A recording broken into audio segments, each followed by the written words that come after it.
Zëvendës kryeministre e cila mban detyrën e ministres infrastrukturës dhe energjisë Belinda Balluku shfrytëzoi seancën plenare për buxhetin për të sqaruar pozicionin e saj në raport me hetimet që prokuroria e posaçme po kryen për çështjen e tunelit Llogaras.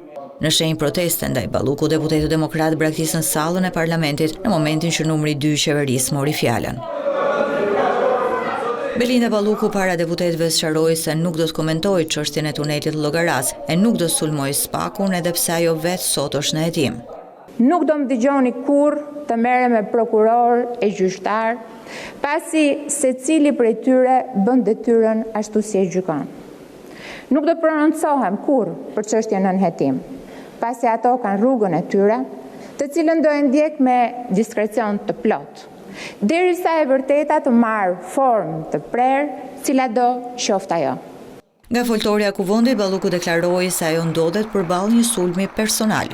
Dhe unë personalisht e kam shumë të qartë pse jam në një sulm personal që nuk më ka nisur as sot, as ditën që shkova në SPAK, por ka kohë që më ka nisur. Pasi ju nuk e falni as suksesin politik, edhe as njeriu që punon.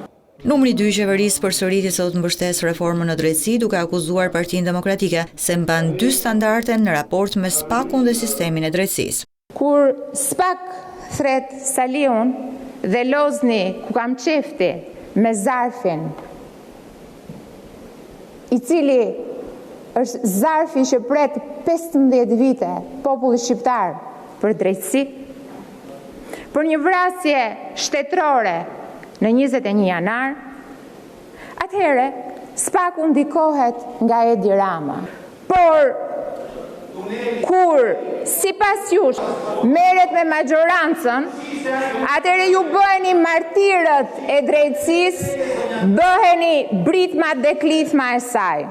Gjatë fjalës në kuvend, Balluku replikoi disa herë me Agron Shehajin, të cilin kryetari i kuvendit Niko Peleshi vendosi ta përjashtoi nga seanca. Unë me shumë prej jush jam përballur politikisht dhe jam përballur në fushë betejë, aty kur duhet të dalin dhe të përballen burrat. Dhe shumë prej jush i kam ulur në gjunjë si ai që uluret. Vazhdojmë shumë.